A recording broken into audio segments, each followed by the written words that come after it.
बिस्मिल्लाहिर्रहमानिर्रहीम। आज के प्रोग्राम के साथ मैं हूं सुला मलिक।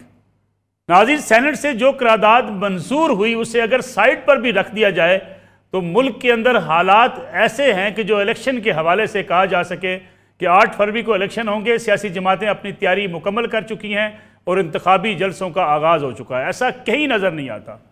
हाँ, मुस्लिम लीग नवाज़ अपनी टिकटों की तकसीम के हवाले से कई इजलास मुनक़िद कर चुकी है। पाकिस्तान पीपल्स पार्टी के चेयरमैन बिलावल भुट्टो जरदारी लाहौर में आए, पहले भी कई जलसों से खिताब कर चुके हैं। लेकिन अगर आप पंजाब में, सिंध में, KPK के अंदर तमाम हलकों की बात करें तो आपको कहीं इलेक्शन की गहमा गहमी नज़र नहीं आती। इन हालात में ही सवालात उठते हैं कि क्या इलेक्शन वक्त पर होंगे? सेनेट की करारदाद के पीछे कौन है? कौन चाहता है कि इलेक्शन वक्त पर ना हो और इलेक्शन मजीद ताख़ीर का शिकार हो जाएं? पीपल्स पार्टी ने अपने गम व गुस्से का इजहार भी किया है। बैरा मोहम्मद टंगी जो कि सेनेटर हैं पीपल्स पार्टी के, उनको शोकाज नोटिस भी जारी किया है। मुस्लिम लीग नवाज़ ने भी इस करारदाद की खुलकर मुखालफत की है। लेकिन अगर ग्राउंड पर लोगों को इलेक्शन होते हुए नज़र नहीं आते तो फिर लोगों के अंदर इस किस्म की क्या सराइयाँ पैदा होती हैं। और ये क्या सराइयाँ इसीलिए ज़्यादा परवान चढ़ती हैं कि जब देखा जाता है कि किसी हलके में टिकट तकसीम नहीं हुए, कहीं पार्टी ने अपनी मुहिम का आगाज़ नहीं किया और बिल्कुल फीका फीका सा इलेक्शन नज़र आता है। और सबसे ज़्यादा इलेक्शन अगर नज़र आता है तो मीडिया पर नज़र आता है, जहाँ इलेक्शन की बात होती है। लेकिन अगर हलकों की बात की जाए तो वहाँ पे शायद इलेक्शन होते हुए नज़र नहीं आते। आखिर वजह क्या है? क्या पाकिस्तान तहरीक-ए-इंसाफ जो इस वक्त दबाव का शिकार है, मुकदमात का सामना है, अदालतों में जा रही है, एक वजह ये हो सकती है। दूसरी वजह जो दूसरे मुखालिफ जमातें हैं, मुस्लिम लीग नवाज़ और पीपल्स पार्टी, वो ये ज़रूरत महसूस क्यों नहीं करती कि उन्हें भी जलसे करने चाहिए, अवाम से रब्ता करना चाहिए। अगरचे मुस्लिम लीग नवाज़ की क़यादत ये कहती है कि अवामी रब्ता मुहिम की ज़रूरत है, लेकिन ये अवामी रब्ता मुहिम शुरू कब होगी, ये भी आज के प्रोग्राम का मौजू होगा। मेरे साथ मौजूद हैं आज जनाब हफीजुल्लाह न्याई साहब, सीनियर तजियाकार हैं, उनके साथ तशरीफ़ रखते हैं। जनाब सलीम बुखारी साहब, मुल्क के सीनियर साफ़ी तजियाकार, उनके साथ तशरीफ़ रखते हैं। सीनियर साफ़ी तजियाकार रऊफ़ क्लासा साहब और सीनियर तजियाकार मुबशर लुकमान साहब भी आज हमारे साथ शरीके गुफ्तगू होंगे। सलीम बुखारी साहब, सेनेट ने जो कुछ आज करारदाद मंजूर की उस पर रद्दअमल भी सियासी जमातों का आ गया। इलेक्शन कमीशन ऑफ पाकिस्तान ने भी अपना मौक़िफ़ वाज़ेह कर दिया। ये प्लानिंग के साथ कुछ हो रहा है या महज कुछ सेनेटर चाहते हैं कि इलेक्शन ना हो? देखिए, गुजारिश ये है कि ये चंद सेनेटर्स के चाहने से तो ना इस तरह की रेजोल्यूशन कभी आती है, ना ही इस तरह की सूरत हाल जो है वो पैदा होती है। ये कौन चाह रहा है उसका शायद हम में से कोई ना कोई तो नाम ले ही देगा। अगर किसी ने ना लिया तो मैं ले दूंगा आपको। ये इस तरह की दरफुंतनियाँ छोड़ी जाती हैं जिसको टीज़र कहते हैं। टीज़र छोड़ के और गेज करने की कोशिश की जाती है कि कितना स्ट्रॉन्ग रिएक्शन जो है वो पॉलिटिकल पार्टीज की तरफ से है। देखिए, जो PTI की तरफ से कहा जा रहा था या एलिगेशन लगाई जा रही थी कि जी नून लीग जो है वो नहीं चाहती है कि इलेक्शन हो, उसको डिले करना चाहती है। उसके जो सेंटर थे अफनानुल्लाह, उन्होंने तो जिस स्ट्रॉन्ग तरीके से अपना मौक़िफ़ बयान किया, उसके बाद ये कहना कि नून लीग नहीं चाहती कि इलेक्शन हो, ये तो बिल्कुल बेमानी बात है। दूसरी बात यह है कि अजीबोगरीब किस्म के हालात में ये रेजोल्यूशन पास हुई है। आप ज़रा अंदाज़ा कीजिए, 14 सेनेटर्स की मौजूदगी में पास हुई करारदाद को कहा जा रहा है कि ये अक्सरियत ने पास कर दी है। जो लोग वहाँ बैठे हुए थे और अब जो समझते हैं कि वो इस गुनाह में शामिल नहीं है, उनमें से किसी ने ना तो कोरम की निशानदही की जिससे पता चले कि जनाब ये रेजोल्यूशन जो है ये ना सिर्फ ये कि प्रेजेंट नहीं हो सकती, पास होने का तो सवाल ही पैदा नहीं होता। तो ये अब फिर किसने किया है? That is the most important question. देखिए, जो ऑब्वियस इशारा है वो तो है इस पाकिस्तान की जो मिलिट्री इस्टेब्लिशमेंट है उसकी तरफ। वो बहुत पहले से कह चुके हैं कि जी हम तो अपोलिटिकल हैं, हमारा तो सियासत से कोई ताल्लुक नहीं है। हरचंद के उनका ये स्टेटमेंट जो है ये अभी परखने की ज़रूरत है। इसके ऊपर ट्रस्ट किया जा सकता है कि नहीं किया जा सकता, ये भी मेरे ख्याल से देखने की बात है। मेन स्ट्रीम जो स्टेक होल्डर्स हैं उनमें से मेजॉरिटी चाहती है कि इलेक्शन हो। मेरे ख्याल से PTI भी चाहेगी कि इलेक्शन हो, इसके बावजूद कि वो मुख्तलिफ किस्म के हीले बहाने बना के सूरत हाल को तवालत देने की ख्वाहिश रखते हैं। हर एक बात के ऊपर कभी वो सुप्रीम कोर्ट जा रहे हैं, कहीं पेशावर हाई कोर्ट से कुछ फैसला ले लेते हैं, कुछ लाहौर हाई कोर्ट से ले लेते हैं। लेकिन अब देखना यह है कि काजी फायज ईसा साहब जो पत्थर पर लकीर करार दे चुके हैं और जिसके लिए सदर मुमलिकत और चीफ इलेक्शन कमिश्नर लिख के डॉक्यूमेंट के तौर पे जमा करा चुके हैं सुप्रीम कोर्ट में, ये पोजीशन कैसे चेंज होगी अगर कोई ऐसी इवेंचुअलिटी होती है। मुझे नहीं लगता कि 8 फरवरी को इलेक्शन करना किसी भी तरीके से अवॉइड किया जा सकता है। मैं कन्विक्शन के साथ ये कह रहा हूं कि इलेक्शन बहरहाल 8 फरवरी को होंगे। हफीजुल्लाह नियाज़ी साहब, अगर इलेक्शन कमीशन पाकिस्तान भी वाजे कर चुका, सुप्रीम कोर्ट का एक वाजे अटल फैसला मौजूद है, लोहे पर लकीर अगर है कि इलेक्शन होने ही होने हैं, तो फिर ये पल्स चेक करने की ज़रूरत क्यों महसूस की जाती है, जिसकी जिक्र अभी सलीम बुखारी साहब ने किया? सलीम बुखारी साहब मेरे भाई भी हैं और दानिश्वरी में हमारे उस्ताद भी हैं। ज़ाहिर है कि बड़े उन्होंने नब्बे अंदाज में बड़ी मौसर अपनी दलीलें दी हैं। मैं तो बुखारी साहब की भी तवज्जो चाहता हूँ और आपकी भी, और बाकी मुबश्शिर रहमान साहब जो है गैर मामूली आदमी आपके पास बैठे हुए, रऊफ क्लासरा साहब। देखें, क्राइसिस ये है कि जब इलेक्शन 8 नवंबर को नहीं कराए गए, ठीक है, और यकदम ख्याल आया 6 या 7 या 4 या 5 अगस्त को कि आपकी जो काउंसिल ऑफ कॉमन इंटरेस्ट है या जो भी वो बैठी, या नेशनल सिक्योरिटी का जो काउंसिल बैठी, उन्होंने कहा जी कि जो है नई हल्का बंदी है। तो वो जब बैठे, शहबाज शरीफ साहब की ज़ेर सदारत सारे जितने हमारे काबरीन हैं, तो उन्होंने एकदम कहा जी कि हम मरदमशुमारी के नताइज शाया कर रहे हैं।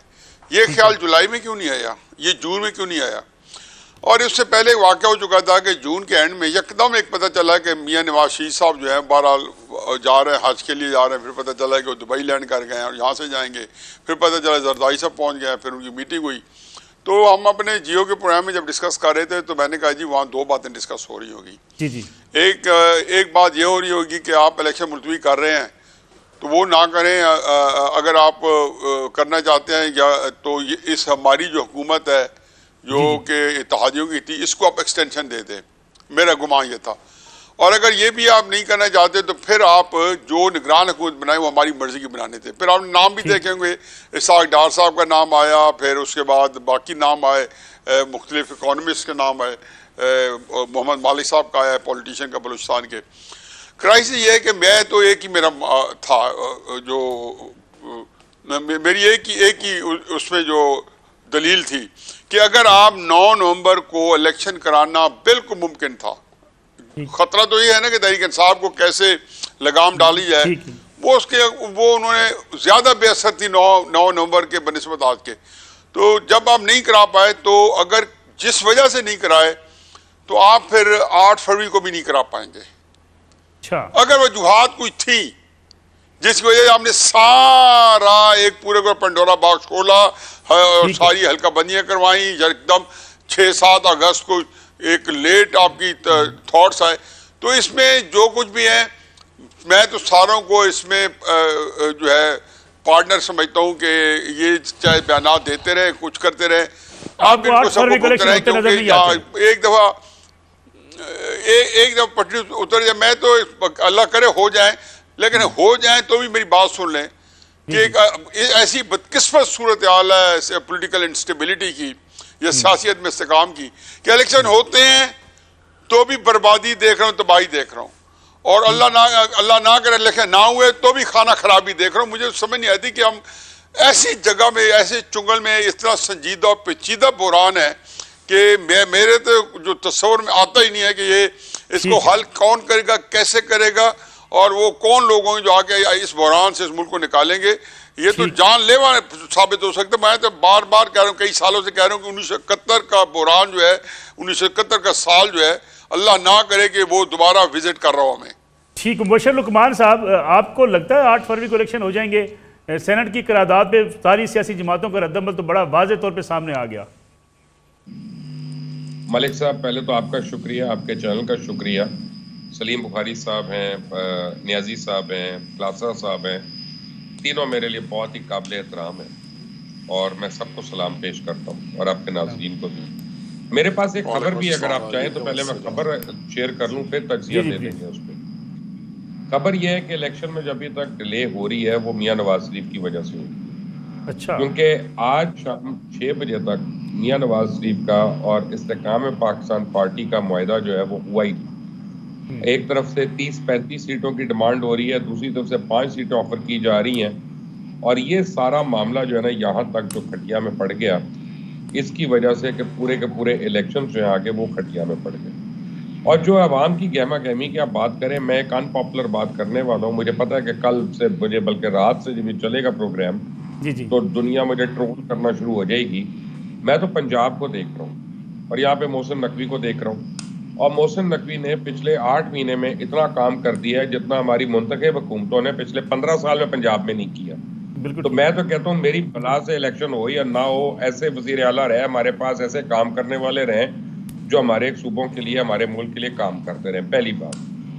दूसरी बात यह है कि मैं नियाज़ी साहब के इस तज्ज़िये से बिल्कुल एग्री करता हूँ कि ये आगे कुआं और पीछे खाई है। इलेक्शन नहीं होता तो बहुत बड़ी बीमारी है, और इलेक्शन होता है तो उसके बाद भी खराबियां और सुकून नहीं है। जहां तक ये सेनेटर्स का आपस में आज के रेजोल्यूशन देने का ताल्लुक है, तो इसके साथ ही एक और चीज भी आप जोड़ें कि काजी फाइज साहब आज बड़े आराम से 2 लाइनों का तो कम से कम फैसला दे सकते थे कि जनाब ना अहली के मुतालिक मियाँ साहब की, उन्होंने नहीं दिया, उन्होंने उसको महफूज कर लिया। डिटेल जजमेंट बाद में दे सकते थे। इसका मतलब है कि बिहाइंड द सीन्स भी बहुत कुछ हो रहा है, और कोई जोड़ तोड़ हो रहा है, कोई मुलाकातें हो रही हैं, कोई अंडरस्टैंडिंग हो रही है, तब जाके काफ़ी चीज़ें जो हैं वो पूरा जो है सामने खुलेगा। ये इनकी कानूनी हैसियत तो कोई नहीं है, ये जो सेनेटर्स ने एक रेजोल्यूशन दी है, आईनी हैसियत तो कोई नहीं है इनकी, बिल्कुल ठीक। लेकिन एक ऑप्टिक्स है, उससे ज़्यादा बड़े ऑप्टिक इस्लामाबाद करना पुल पे आज शहादत हो जाना एक बड़े आलिम की, ये कोई छोटी बात नहीं है, और ये बहुत सीरियस सिक्योरिटी इशू है कि इस्लामाबाद में अगर ऐसा है तो बाकी मुल्क के क्या हालात हैं। लेकिन मेरा ये ख्याल है कि अब एक दफ़ा हम जिस लेवल पे आ चुके हैं, मियाँ नवाज शरीफ ने अगर और 2-3 दिन डिले किए तो इलेक्शंस तो हो सकते हैं 8 फरवरी को, लेकिन फिर मियाँ साहब वज़ीर आज़म नहीं होंगे, फिर यकीनन बिलावल जो हैं वो मुझे ज़्यादा स्ट्रॉन्ग कैंडिडेट नज़र आ रहे हैं। जी रऊफ खुलासा साहब, सेनेट के जो अरकान आज मौजूद थे उनसे भी आप बखूबी वाकिफ़ हैं, सेनेट की सारी सूरत-हाल को आप हम सब में से बेहतर जानते हैं। ये करारदाद गैर मामूली है, इसके पस मंज़र कुछ ऐसी कुव्वतें हो सकती हैं कि ये करारदाद लाने की ज़रूरत महसूस की गई। आपको क्या लगता है अगर आप इस पूरी सूरत-हाल को देखें, सेनेट की आज की कार्रवाई को? जी बहुत शुक्रिया आपका। अब इतने मेरे सीनियर यहाँ पे बात कर रहे थे और बड़ी इतनी गहरी बातें की हैं, स्पेशली सलीम बुखारी साहब तो मेरे एडिटर हैं न्यूज़ में मैनी ईयर्स, मुबश्शिर लुकमान साहब और मैं बड़े अरसा कुलीग रहे हैं, कई इकट्ठे हमने शोज़ किए हैं। नियाज़ी साहब ऐसे मेरे बड़े भाई हैं, आपका भी अपना एक बड़ा एक लॉन्ग एक्सपीरियंस है। 2-3 चीज़ों पे तो मेरा ख्याल हमारा कंसेंसस डेवलप हो रहा है, और मैं नियाज़ी साहब की बात से बड़ा उनसे एग्री करता हूँ मैं कि इलेक्शन हो भी जाए उससे बड़ा क्राइसिस जो है ना हमारा इंतज़ार कर रहा है 8 फरवरी को, और मुझे लगता है इलेक्शन होंगे लेकिन उसके बाद वाले जो हमारे मसाइल आएंगे वो मेरा ख्याल है मौजूदा क्राइसिस जो है शायद हमें भूल जाएंगे, तो वो ज़्यादा एक बड़ी बिग थ्रेट है। उस पर खैर बाद में प्रोग्राम में आगे जाके बात करेंगे। Coming to your point sir, वो कहते हैं ना दूध का वो जला जो है ना छाछ को फूंके मार के पीता है। अदरवाइज़ तो ये कोई इतनी बड़ी कोई मेरा नहीं ख्याल कि एक इसमें बिग डेवलपमेंट थी ये जो आई है। मतलब 12-14 लोग बैठे थे, आपका हाउस जो है वो 100 का हाउस है, उसमें से 12 लोगों ने अगर करारदाद में से उन्होंने सपोर्ट कर भी दी है तो मैं तो उसको एक उनका पॉइंट ऑफ व्यू समझ सकता हूँ। ना कोरम पूरा था, ना लोग पूरे थे, ना मेजर पॉलिटिकल पार्टीज़ जो हैं जो स्टेक होल्डर्स हैं ना वो वहाँ पे मौजूद थे कि उनकी पार्टीज़ कोई आपको कम से कम 60-70-80 लोग तो होना चाहिए था। चले हमें फिर समझ आती कि ठीक है जी कोई बहुत बड़ी बिग डेवलपमेंट है, इसके पीछे कोई बड़ा एक इसमें प्लान है, नवाज़ लीग हो या पीपल्स पार्टी या दीगर पार्टीज़ जो है ना वो कोई इसको सैबोटेज करना चाहते हैं। लेकिन क्योंकि हमारा अभी जैसे उन्होंने बड़े अच्छे तरीके से ये नियाज़ी साहब ने एक्सप्लेन किया कि माजी में ऐसे हो चुका है, पंजाब के इलेक्शन नहीं हुए, KPK नहीं हुए, फिर सुप्रीम कोर्ट के आर्डर, सारी मार धाड़ वो हमने देखी हुई है, जो कुछ भी होता रहा है।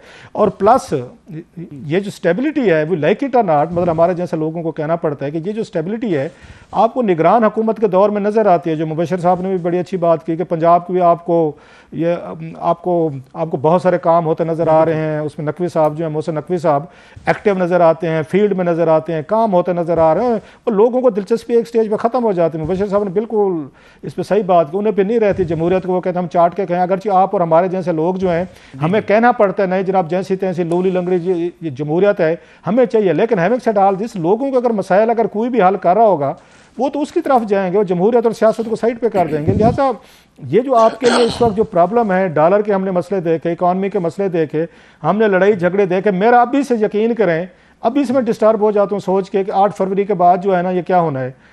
अब आप उसको सिनारियो को ज़रा सामने रखें। जी जी, नवाज शरीफ साहब उसमें वज़ीर-ए-आज़म अगर बनते हैं, इमरान खान साहब जेल में बैठे हुए हैं और उसके बाद पीपल्स पार्टी को अगर इनको हिस्सा बकदरे जुस्सा नहीं मिलता जिसकी वो तवक्को रखते हैं, उन्होंने आके बिलावल साहब को लॉन्च कर दिया है, अगर उनको सिंध नहीं मिलता, सपोजली पूरा नहीं मिलता, इधर यहाँ पे सेंटर में उनको आके वजारतें नहीं मिलती जो उनकी मैक्सिमम है, या चेयरमैन सेनेट की सीट नहीं मिलती, वो तो रोला डाल देंगे। लिहाजा एक आपका बड़ा फड्डा जो है वो नवाज शरीफ साहब को वेट कर रहे। सबसे बड़ी जो उनके लिए थ्रेट होगी मेरा ख्याल है वो होगी उनके आके एक लफ्ज़ होता है लेजिटिमेसी। क्या उनके पास पॉलिटिकल लेजिटिमेसी होगी, या वो भी इमरान खान साहब की तरह काने होके आ रहे हैं जैसे वो 2018 में हुए थे, उनको अगलू ने उनको वो कर लिया था, कंप्रोमाइज़्ड होके आए थे, तो नवाज शरीफ साहब भी उसी तरह कंप्रोमाइज़्ड होके आ रहे हैं। सो जितने बड़े आपके मसाइल हैं, इश्यूज़ हैं, उनको आपने हल करना है, आपने उनको आके फेस करना है, हुकूमतें बनानी है। इमरान खान साहब का क्या करना है, उनकी पार्टी का क्या करना है, अच्छा एस्टेब्लिशमेंट के साथ पावर शेयरिंग आपने कैसे करनी है, कितनी करनी है, क्योंकि इस वक्त तो पिछले उसमें 6 महीने से एस्टेब्लिशमेंट सारी चीज़ें चला रही है। और नवाज शरीफ साहब के बारे में हम सारे जानते हैं, वो तो जनाब वो आप खाने की टेबल तो शेयर कर सकते हैं, वो पावर तो शेयर नहीं कर सकते। लिहाजा एक और बहुत बड़ा आपको एक मतलब मंजर यहाँ देखने को आपका इंतज़ार कर रहे हैं। और इमरान खान साहब अगर जेल में बैठे हैं तो नवाज शरीफ साहब के लिए कितना बिग चैलेंजेस हैं। सो मैं तो अभी सोच के मतलब जैसे अभी नियाज़ी साहब ने कहा कि रोंगटे खड़े हो जाते हैं। फिर IMF का प्रोग्राम जो है, आप इलेक्शन अगर डिले करते हैं तो IMF आपको $70 करोड़ की किस्त नहीं देने वाला, नया प्रोग्राम आपने उनके साथ मार्च में लेना है, आपको डॉलर को खतरात बहुत सारे पड़ गए। सो ये सेनेट वाली करारदाद को मैं इतना वो नहीं ले रहा, टू बी फेयर। मतलब ठीक है कि वही वाली बात के माजी के तजर्बे इस तरह के हुए हैं, लेकिन आप इस चीज़ को अब डिले नहीं कर सकते। नवाज शरीफ साहब को या एस्टेब्लिशमेंट को इससे बेहतर मौका फिर नहीं मिलना कि इसी तरह जैसे तैसे लूले लंगड़े कट फाट कर बंदे आगे पीछे कर आके ना आप चौथी दफ़ा वज़ीर-ए-आज़म बन जाएँ।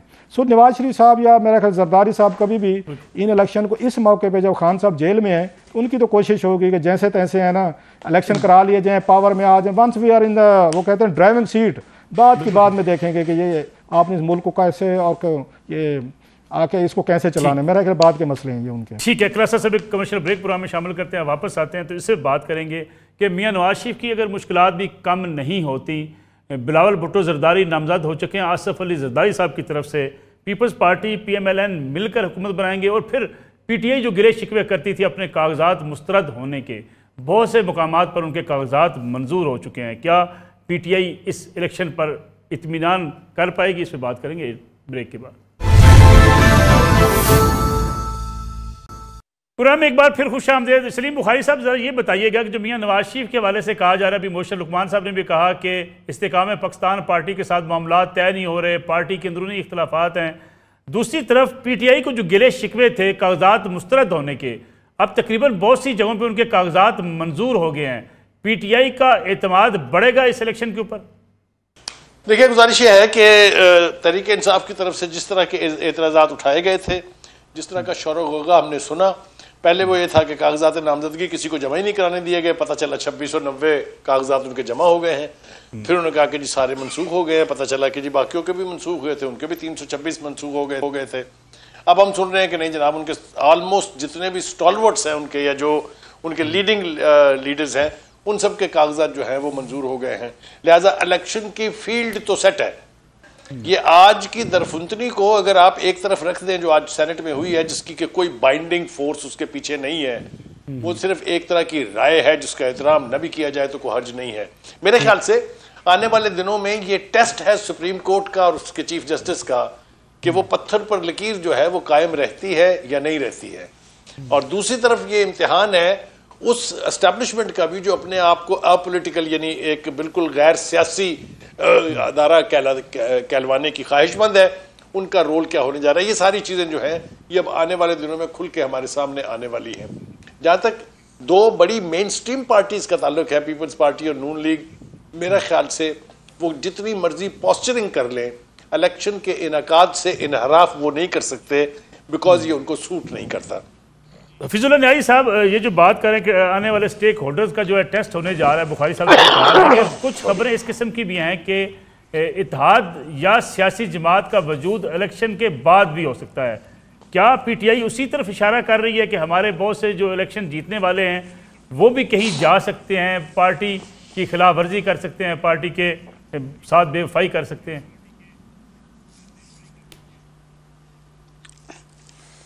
पहली बात तो इलेक्शंस के बारे में मेरी बड़ी सिक्काबंद राय है कि वो आप मैनेज भी कर लें तो उसके बाद आपको एक अपोजिशन लीडर ढूंढना है जो शहबाज शरीफ साहब की तरह हो, जो कि कोऑपरेट करे और तावन करे, और उनको कहा जाए कि ये आप पहली तकरीर में कहेंगे कि मैं मिसाक मईशत पेश करता हूँ, और फिर आपका मुस्लिम लीग लीडर कोई नहीं बोलेगा और मरीम नवाज साहबा जो कभी निकलेंगी तो उनको आप चुप का रोजा रखा देंगे। इस सूरत में तो 2018 का इलेक्शन जो आप हजम कर सकते हैं, वगैरह मैं नहीं समझता हूँ कि अगर जो लोग इसको इलेक्शन में शिकस्त खाएं, फर्ज के इमरान खान साहब शिकस्त खाते हैं इस इलेक्शन में, जीतते हैं तो पता है कि आपको पता फिर क्या होगा, फिर भी क़यामत का मंजर होगा, और वही होगा कि आपको किताबें पढ़नी पड़ेगी कि पढ़नी पड़ेगी कि मरने के बाद क्या होगा। और अगर इमरान खान साहब हारते हैं तो फिर दूसरा उसका साथ ये बात उसकी जुड़ी होनी चाहिए कि वो उस इलेक्शन को वही रिस्पेक्ट दें जो शहबाज शरीफ साहब ने 2018 के आरटीएस वाले इलेक्शन को इज्जत दी थी और अप्रूवल दी थी, तौसीक किया था उसको। अच्छा, एक तो ये मसला है। दूसरा ये है कि बड़ा खूबसूरत उन्होंने कहा बुखारी साहब ने कि जी काजी फाइज़ साहब के बारे में, तो हकीकत यह है कि मेरे तो वो एक ड्रीम चीफ जस्टिस है। अल्लाह करे कि जो मेरी तवक्कुआत है उनसे उसके मुताबिक पूरा होता है। ये बड़े अरसे बाद आपको हर लिहाज से एक बंदा निडर भी, कॉम्पिटेंट भी और ज़रूरत वाला बंदा चीफ जस्टिस मिला है, और जो कि कॉन्स्टिट्यूशन के साथ जिसका एक बड़ा लगाव है और उसके मुताबिक उन्हें ज़िंदगी गुजारनी है। लेकिन जो एस्टेब्लिशमेंट का पार्ट है कि जो ए पोलिटिकल है, तो अब ए पोलिटिकल के मतलब उन्होंने कौन सी डिक्शनरी से में देखा, ऑक्सफोर्ड से देखा होगा, मैंने तो ब्लैक लॉ डिक्शनरी में इसका मतलब देखा बुखारी साहब, जो सुप्रीम कोर्ट इस्तेमाल करती रही अजमत सईद साहब नवाज शरीफ साहब के केस में। और ब्लैक लॉ डिक्शनरी में ए पोलिटिकल का मतलब है कि इमरान खान साहब को हमने नहीं छोड़ना। ये फैसला उन्होंने जनवरी 2021 में किया था। मैं इसकी बड़ी दफा कोर्ट कर चुका हूं कि ये मैंने समझा था उसका मतलब। और उसके बाद मैंने देखा कि जो चीज आ रही है कि एस्टेब्लिशमेंट के सामने चूंकि एक ही प्रायोरिटी है, होनी भी यही चाहिए, क्योंकि सूरत हाल बाय डिफॉल्ट जिसमें जनरल आसिम मुनी को कोई दोष नहीं है, जो कोई वारदातें हैं जनरल बाजवा कर गए। बाजवा प्लान इतना लीथल था पाकिस्तान के लिए कि वो पाकिस्तान के तबाह बर्बाद कर दिया। ऐसे लगता है कि प्लांटेड आदमी आया था जिसका काम ही यही था कि इस मुल्क की आप जो हड्डियां चटखा के तो फिर रुखसत हो, ताकि मुल्क नाकाबिल इस्तेमाल रहे। अगर बच्चा हुए तो अल्लाह की तरफ से मौजूद है। तो आसिम मुनीर साहब उन हालात में बैठे हैं। अब वो उनके लिए चॉइस इमरान खान साहब ने आज भी नहीं छोड़ी। उन्होंने जो 2 दिन कल मेरे ख्याल उनका एक आर्टिकल आया है, और वो आर्टिकल आप पढ़ें तो साफ पता चलता है कि वो अभी तक उसी तरफ जा रहे हैं जिसमें ये कि खुद तो डूबे सनम तुमको भी ले डूबेंगे, कि वो चाहते हैं कि मैं जा रहा हूँ और मेरे साथ सारा निज़ाम चला जाए। मैं पाकिस्तान को हकीकत है कि बहुत मुश्किल में देखता हूँ, ग्राउंड रियलिटी देखता हूँ। हालात के जो जबर होते हैं उनकी अपनी डिक्टेशन होती है। वो मेरी ख्वाहिश है, मैं क्या चाहता हूँ, आसिम मुनीर साहब क्या चाहते हैं, काजी फाइज़ साहब क्या चाहते हैं, नवाज शरीफ साहब क्या चाहते हैं। बाकी एक आखिरी बात मैं कहता जाऊँ कि उनके पास चॉइस नहीं है। देखें, जब आप 10 अप्रैल को ये वोट्स ले रहे थे सारों के जो इत्तेहादी आए हैं, तो हुकूमत आपको चाहिए थी ना, और इमरान खान साहब को भगाना था शिद्दत से, तो उसकी एक कास्ट है जो आपको अदा करनी है। आपके पास चॉइस नहीं है, आप वादा खिलाफी करेंगे। मैं भी नहीं चाहता हूं कि आप इस तरह की किसी को अकोमोडेट करें। और एस्टेब्लिशमेंट ने बिल्कुल ठीक की है उन लोगों को अलहदा करके एक पार्टी लॉन्च होकर करा दी, इस्तेकाम पाकिस्तान पार्टी, क्योंकि बताया कि भाई आप लोगों का कहीं ना कहीं से डीएनए मिलता है, इसलिए इसके मुताबिक अपनी अगली तरतीब दें। तो ये एक कास्ट है जो उन्होंने नवाज शरीफ साहब की सियासत में अदा की है। अब इनको सीटें दे के अदा करनी होगी, उनके पास चॉइस नहीं है। मुबशर लुकमान साहब, लेवल प्लेइंग फील्ड जिसका गिला शिकवा बहुत अरूज पर था, अब कम हो जाएगा कागजात नामजदगी मंजूर होने के बाद पीटीआई की तरफ से? देखिए, हमारे यहाँ लेवल प्लेइंग फील्ड जो है ना, उसका कभी भी स्लोगन कम नहीं होता। इलेक्शन के आखिरी दिन तक हो रहा होता है, और इलेक्शन के बाद हमेशा हर इलेक्शन जो है वो नामंजूर भी होता है। उस आदमी के हाथों होता है कि जो इलेक्शंस में कामयाबी नहीं हासिल कर सका होता। यहाँ पे एक बड़ी इम्पोर्टेंट बात की है अभी और मैं माइंड से स्लिप हो गया कि बुखारी साहब ने किया कि मोहतरम नियाजी साहब ने किया कि लीडर ऑफ द ऑपोजिशन कौन होना है। देखें, सबको पता है हुकूमत में कौन आ रहा है कौन नहीं आ रहा, हमें ये नहीं पता ऑपोजिशन में कौन आ रहा है, क्योंकि मियां नवाज शरीफ की भी एक हिस्ट्री है, एक उनकी ट्रेडिशन है, एक उनकी लेगेसी है। जब वो ज़्यादा उनको ताकत आ जाती है और ज़्यादा उनके प्लेटलेट ज़्यादा हो जाते हैं तो उसके बाद फिर उनका रुख जो है वो एक तरफ हो जाता है। तो उसके लिए भी एक तगड़ी ऑपोजिशन भी ज़रूर चाहिए। हमें तो पता है हंग पार्लियामेंट तो है, लेकिन कितनी को। तो अब ये बड़ा सवालिया निशान है। जहाँ तक रह गया सेनेटर्स के ऊपर मैं आऊँगा, जो हमारे भाई ने क्लासरा ने कहा कि उनकी कोई मैटर नहीं करता, लेकिन एक बात देखें कि JUIF के अगर सेनेटर साहब जो हैं वो अगर ये रेजोल्यूशन प्रपोज करते हैं तो JUIF जो है वो तो PMLN की इत्तेहादी जमात है अब इलेक्शंस में, स्पेशली KPK के अंदर कहीं ना कहीं ये मामला पीछे डिस्कस हुआ है। और ये बिल्कुल सही एक पहले जुमला आया था कि ये टीजर है, ये वाटर टेस्टिंग हो रही है कि जनाब इस पे लोगों का रिएक्शन क्या आता है और देखते हैं इसको कैसे देखते हैं। लेकिन एक और वजह जो है ना अदम गहमा गहमी की, मैं समझता हूँ तहरीके ये इस्तेकाम पाकिस्तान पार्टी और पाकिस्तान मुस्लिम लीग नवाज का अभी तक जो अंडरस्टैंडिंग नहीं हुई है उसकी वजह से सीट्स नहीं अलॉट हुई हैं पूरी तरह से। और जब तक सीट्स नहीं अलॉट होती, इलेक्शन अब बड़ा महंगा कारोबार हो गया, 12 से 15 करोड़ रुपया लगना है एक एक कैंडिडेट का, तो वो फुल फ्लेज मोड में कभी भी नहीं जाएगा इलेक्शन। पता चले उसको जी कि मेरी सीट जो है वो इस्तेकाम पार्टी को अब मिल गई है, वो उधर में चली गई है, उसके ऊपर वो कैंडिडेट आ गया, मुझे उन्होंने इन नवानियों को इधर देनी थी, उधर फवानियों को उधर देनी थी, तो वो ये हो गया। तो अभी बड़ी कंफ्यूजन्स है जब तक PMLN अपनी उठक बैठक नहीं खत्म करती और अपने अंदर के इख्तलाफात को नहीं खत्म करती। क्योंकि आप देखें PMLN के आज सबसे ज्यादा लोग प्यारे हुए हैं पीपल्स पार्टी को। और आपको मैं बताऊं कि मैं देख रहा हूं पिछले 3 महीने के अंदर अगर कोई इम्प्रेसिव पॉलिटिकल स्टांस और मैन्यूवरिंग है तो वो सिर्फ बिलावल भुट्टो जरदारी की नजर आ रही है, क्योंकि वो साबित कदम भी हैं और वो पॉपुलर बात भी कर रहे हैं और वो आईनी बात भी कर रहे हैं। क्लासा साहब, क्या आपको लगता है कि इमरान खान साहब के बगैर, जो बाजार नज़र आ रहा है कि असम्बली में अगर PTI जाती है तो इमरान खान साहब अपने मुकदमात का सामना कर रहे होंगे, PTI असम्बली में आएगी, PTI असम्बली में उस तरीके से किरदार अदा करेगी क्योंकि उनकी तो अवलीन तरजीह होगी कि किसी न किसी तरीके से अपने लीडर को बहाल करवाया जाए, उनके मुकदमात ख़त्म करवाए जाएँ, तो फिर ये फ्रेंडली अपोजिशन लीडर का इंतखाब क्या सूरत हाल बनेगी?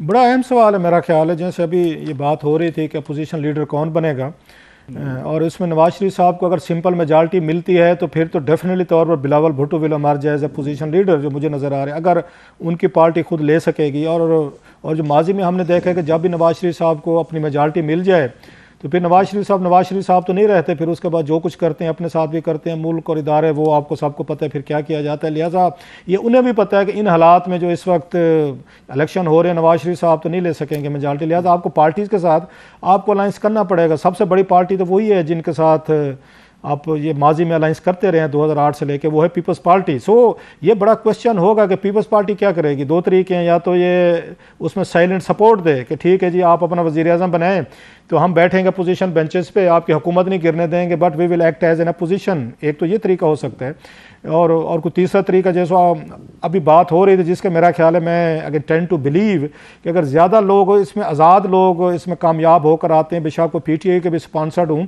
तो वो मेरा नहीं ख्याल है कि वो इमरान खान साहब की या ये PTI के उसमें क्लाउट में या उसमें रहेंगे, उनके एजेंडे पर रहेंगे, क्योंकि उन्हें ये लगता है कि इमरान खान साहब जो हैं वो लंबे अरसे के लिए प्रॉब्लम में हैं। वो मतलब अगेन जो आपकी मौजूदा इस्टेब्लिशमेंट है, अभी 2-3 साल इसने अभी रहना है, तो खान साहब की वापसी तो नज़र नहीं आ रही, और वो इतना बड़ा रिस्क और डिफेंस रेजिस्टेंस नहीं कर पाएंगे मेरा ख्याल है अगर ये आज़ाद आते हैं PTI के, या इवन कुछ इनके नॉन किस्म के 8-10 लोग आ जाते हैं कि चलें एक इनको भी आने दिया जाए और आगे पूरी दुनिया को बताया जाए कि देखें ये इलेक्शन हमने कोई रिग्ड नहीं हुआ है, कोई इसमें प्रॉब्लम नहीं है, ये देखें PTI के 8-10 लोग जो बड़े बड़े हैं ये भी तो जीत कर आ गए हैं। आप वहाँ पर एक इमेज उसको देने की कोशिश कर सकते हैं। अगर ये कुछ कर सकते होते बहुत बड़ी कोई बारगेन या कोई प्रेशर, तो सेनेट में तो बैठे हैं PTI के लोग, सेनेटर हैं इनके, आपको नज़र नहीं आते, कहीं पे कोई उनकी आवाज़ नज़र नहीं आती। अच्छी खासी बड़ी तादाद है, मतलब कोई 2-4 पे नहीं है, मोर देन इनके, मेरा अगर मैं गलत नहीं कर रहा 10-15 से ज़्यादा लोग हैं इनके। अगर वो सेनेट में रोला नहीं डाल सके इस पूरे ये अरसे में, जब से खान साहब ये उससे 9 मई से गिरफ्तार हुए, वो कोई बारगेनिंग ये पोजीशन में नहीं ला सके, तो आपका क्या ख्याल है पीटीआई के कोई आज़ाद, क्योंकि इस वक्त तो कोई पार्टी नज़र नहीं आ रही, इलेक्शन का उनके पास सिंबल भी नहीं है और पार्टी का भी पता ही नहीं है कि कौन कहाँ से इलेक्शन लड़ेगा, किस तरह लड़ेगा। सो ये जो है पीटीआई जो है it's in a big mess. और मैं समझता हूँ कि इसमें ये खान साहब को थोड़ा सा ब्लेम इसलिए लेना चाहिए कि ये उन्होंने ग्राउंड हमवार करने थे इलेक्शन से पहले। उन्होंने इलेक्शन से पहले जितना अपना टेम्पो रखा, पेस रखी, वही सख्ती रखी, बातचीत नहीं करेंगे, डट के खड़ा है कप्तान तो कप्तान फिर कल ही काफ़ी है, हमें किसी ज़रूरत नहीं है, ना झुकेंगे ना बिकेंगे। तो पॉलिटिक्स में तो ये चीज़ें ये उनके लिए नुकसानदेह हुई हैं। उन्हें उनके पास टाइम था, मेरा ख्याल है कि जब यहाँ पर नए आर्मी चीफ की अपॉइंटमेंट हो गई थी उसके बाद उन्हें अपनी थोड़ी स्ट्रेटजी बदलनी चाहिए थी। वो जो पेस में आ रहे थे कि शायद नवंबर से पहले इलेक्शन ले के मर्जी का कोई आर्मी चीफ में ले आऊँगा, वज़ीर आज़म बन जाऊँगा, चलें आपकी स्ट्रेटजी नाकाम हो गई थी, नहीं काम किया आपने, मेहनत की, फेयर इनफ। फिर आपको नए चीफ के बाद आपको स्ट्रेटजी बदलनी चाहिए थी, जो अनलक्कीली उन्होंने नहीं बदली। और 9 मई का वाक़या, मुसलसल आपने एक पेस, एक आपने दबाव रखा हुआ है। सो मुझे तो नहीं लगता कि कोई नई पार्लियामेंट में पीटीआई कोई बहुत बड़ा ब्रेक थ्रू कर सकेगी या कोई बहुत बड़ा रोल प्ले कर सकेगी और अपने कप्तान को बाहर ला सकेगी। सो मुझे तो ऐसी कोई, अगर मेरा 20 साल का रिपोर्टिंग का जो तजर्बा है, लेकिन एक अपनी जैसे भी बात कर रहे थे जनरल ज़िया साहब के दौर में अपोजिशन खड़ी हो, जो नेवर नो 8-10-15 लोग भी काफ़ी होते हैं अगर हाउस में पावरफुल किस्म की अगर वो करना चाहें अपोजिशन। तो ये तो डिपेंड करता है कि इसमें पीटीआई के कौन से कैसे कैसे लोग जो हैं वो पार्लियामेंट में आते हैं और वो क्या उसका फ्यूचर बनाते हैं, और अपोजिशन का ओहदा जो है वो बिलावल के पास जाता है या पीपल्स पार्टी जो है बैठ के उनके साथ अलायंस करके अपने ओहदे बांटती है। पुराम एक ब्रेक का वक्त हुआ, वापस आते हैं इस कमर्शियल ब्रेक के बाद। पुराम एक बार फिर खुश आमदेद। बुखारी साहब, पुराम का वक्त बड़ा मुख्तार बचा है। सोशल मीडिया पर चलने वाली कंपेन आज चीफ जस्टिस के खिलाफ अपनी पीक पर है। इदारों के खिलाफ कंपेन मुल्क के से बाहर से चलाई जा रही है। एक उम्मीद तासर ये उभर रहा है कि अब शायद इदारे इन लोगों के खिलाफ कार्रवाई करने से भी गुरेजा नजर आते हैं। देखिए, मेरे ख्याल से इसमें तो कोई दो राय नहीं है कि बाहर बैठे हुए लोग जो सोशल मीडिया हैंडलर्स हैं, जो यूट्यूबर्स हैं, जो वीलॉगर्स हैं, उन्होंने काफ़ी तबाही मचाई है बाहर बैठ के, क्योंकि कोई मादर पिदर वो आज़ाद थे, कोई क्रैकडाउन उनके खिलाफ नहीं हुआ था। एक हुआ शुरू में, अगर आपको याद हो, जिससे बहुत ज़्यादा फ़र्क पड़ा है। अभी फिर क्रैकडाउन की बात जो है वो चीफ ऑफ आर्मी स्टाफ ने भी की है, हुकूमत भी दिखाई देती है कि वो डिटर्मिन्ड है इसके ऊपर। कामयाब होगा कि नहीं होगा ये तो बहुत बात की बात है, लेकिन मैं एक बात बड़े वसूख से कह सकता हूँ, वो ये है कि इलेक्शन जब भी होंगे, चाहे 8 फरवरी को हो, चाहे थोड़ी देर के बाद हो, पीटीआई को कोई ऐसी पोजीशन में डालने नहीं जा रहा, ना वो डलने जा रही है, ना ऐसा हो सकता है कि वो हुकूमत बनाए। लिहाजा उनके लिए रोल रह जाएगा अपोजिशन का, बाकी सब अलायंसेस बन जाएंगी। पीपल्स पार्टी और नून लीग भी अलायंस कर सकती है, MQM ऑलरेडी ऑन बोर्ड है, वगैरह वगैरह। जी मुबशर लुकमान साहब, आप कुछ कहना चाह रहे थे? बड़ी क्विकली मैं आपको बताता हूँ कि आप जो मर्जी कर लें, आप, और आज फेयर इलेक्शन की बात कर रहा हूँ, तो आप पीटीआई को 30-32 सीटों से ज्यादा नहीं दे सकते, ठीक है ना, क्योंकि उनके पास कैंडिडेट्स नहीं है, वो सारे वोट लेने का जो तरीका कार है। तो मुझे याद है 2008 का इलेक्शन जिसमें काफी जो थी वो 60-65 पता नहीं तकरीबन इतनी सीट्स उसने ली थी और बड़ी इंपॉर्टेंट पार्टी थी, और मुशर्रफ साहब भी बैकिंग कर रहे थे, चौधरी शुजात साहब, परवेज लाई, ये सारे उसके ऊपर थे, सीजन्ड लोग थे जिनको सियासत आती है, जिनके खानदान के घर की लौंडी है सियासत। वो लोग आज देखे काफी अपना चंद लोगों तक महदूद है, और भाइयों के अंदर भी लड़ाई हो चुकी है। तो पाकिस्तान तहरीक इंसाफ में तो इतना पॉलिटिकल एक्यूमेंट नहीं है कि वो इलेक्शन के बाद 6 महीने तक काफली की बन के दिखा दे। वेरी क्विकली ये जो सोशल मीडिया पे कंपेन अभी चीफ जस्टिस के खिलाफ, क्या आपको इनके खिलाफ कोई कार्रवाई होती हुई नजर आती है? क्योंकि कुछ दिनों से तो बिल्कुल जो है शुतर बेमुहार हो चुका है सोशल मीडिया।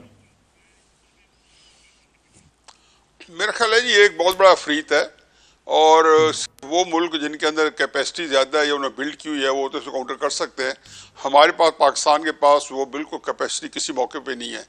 लेकिन मैं हकीकत ये समझता हूँ कि इस कैंपेन के अंदर पीटीआई से कहीं ज़्यादा इंटरनेशनल एस्टेब्लिशमेंट और भारतीय एजेंसीज होती हैं, उनका रोल है। क्योंकि मैं तो 70 साल से ये देख रहा हूँ कि मुल्क में जब भी कोई सियासी ताश आता है तो ये उसके अंदर हिस्सा डालते हैं इंटरनेशनल एजेंसीज भी उसमें और उसको बढ़ाते हैं पाकिस्तान के अंदर जो अफरा तफरी और भारतीय एजेंसीज भी। क्रासा साहब, आपको लगता है ये सोशल मीडिया कैंपेन कहीं रुकेगी? क्योंकि जिस तरीके से पिछले 7-8 दिन की अगर आपके सामने हो सारी चीज़ें, तो अब चीफ जस्टिस शदीद निशाने पर हैं। मेरा ख्याल है कि ये पॉलिसी स्ट्रेटजी ना, ये पीटीआई की अगर सबसे ज़्यादा जो इसने दुश्मनी अपने साथ की है, हमारे दोस्त मानेंगे तो नहीं पीटीआई के, वो इनकी सोशल मीडिया टीमों ने की। इनके कई वजीर हमें खुद बताते थे। आपको याद हो शेख रशीद ने भी इंटरव्यू में कहा जी मुझे मेरा ट्विटर लेकर बैठ गया। मैं और बहुत सारे नाम बता सकता हूँ।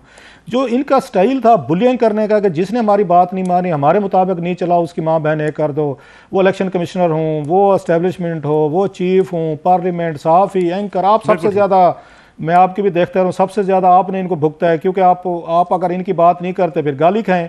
ये जो गाली वाला खर्चा इन्होंने बैठ के इतने ताकतवर लोगों को अपना दुश्मन और मुखालिफ बना लिया है। इवन पीटीआई के वजीर मुझे कहते थे कि भाई साहब इनकी वजह से हमें पे करना पड़ता है। और उसमें इनका जो स्टाइल था बुली करने वाला, मतलब ये बुली करने वाला स्टाइल है कि आप उनके इदारों को आपने ज़ाती दुश्मन बना दिया, जिसका सबसे बड़ा नुकसान जो है पीटीआई को खुद हुआ है कि आप हर एक से लड़ पड़े हैं। क्लासा साहब बहुत बहुत शुक्रिया आपका। मोशर लुकमान साहब, सलीम बुखारी साहब, हफीजुल्लाह न्याजी साहब हमारे साथ मौजूद है। नाज़रीन, आज का प्रोग्राम था, इंशाल्लाह कल आपकी खिदमत में दोबारा हाजिर होंगे। इजाज़त दीजिए, अल्लाह हाफ़िज़।